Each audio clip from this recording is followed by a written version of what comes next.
Yes, Rashmika Mandanna আর Sreeleela south ইন্ডাস্ট্রির দুই superstar. চলুন দেখে নেই ক্যারিয়ার আর ব্যাংক ব্যালেন্সের দিক দিয়ে এই দুই হট নায়িকার মধ্যে কে এগিয়ে আছে। এই বছরের ফোর্বসের তথ্য অনুযায়ী রশ্মিকার মোট সম্পদের পরিমাণ ছুঁয়েছে প্রায় 56 কোটি রুপি। এই বিশাল সম্পদ তিনি গড়েছেন তার দুর্দান্ত অভিনয়, হাই প্রোফাইল ব্র্যান্ড এন্ডোর্সমেন্ট আর স্মার্ট বিনিয়োগের জোরে। প্রতি সিনেমার জন্য তিনি এখন চার্জ করছেন 6 থেকে 8 কোটি রুপি। তবে ব্লকবাস্টার পুষ্পা 2 এর জন্য তিনি পেয়েছিলেন পুরো 10 কোটি। এছাড়া বোট কল্যাণ জুয়েলার্স, 7 আপ বা মিশোর মতো বড় বড় ব্র্যান্ডের সঙ্গে তিনি প্রতি এন্ডোর্সমেন্টে আয় করেন 50 থেকে 60 লাখ। ইন্টারেস্টিং ব্যাপার হচ্ছে তিনি প্লাম নামে একটি ভেগান স্কিন কেয়ার ব্র্যান্ডে বেশ ভালো টাকা ইনভেস্ট করেছিলেন, যা থেকে তার লাভ এসেছে 10 গুণেরও বেশি। রশ্মিকার লাইফস্টাইলও সুপারস্টারদের মতোই। খুব গরিব ঘর থেকেই উঠে আসলেও এখন তিনি থাকেন বেঙ্গালুরুতে 18 কোটি টাকার এক বিশাল সি ফেসিং বাংলোতে।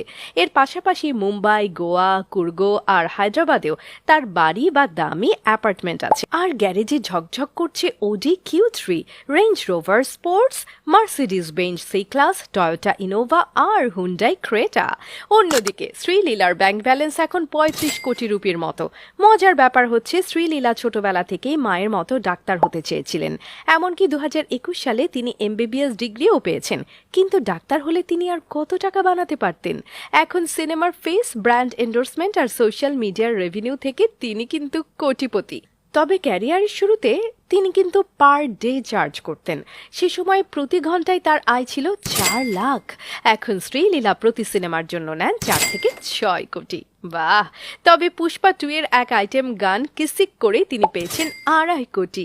এছাড়া ফ্যাশন, বিউটি ও লাইফস্টাইল ব্র্যান্ডের সঙ্গে কাজ করে তিনি প্রতি ডিলে ম্যানেজ করেন 50 লাখ থেকে 1 কোটি। আর এক একটা ইভেন্টে জাস্ট মুখ দেখাবার জন্য তিনি পেয়ে যান 15 থেকে 20 লাখ। ওরে!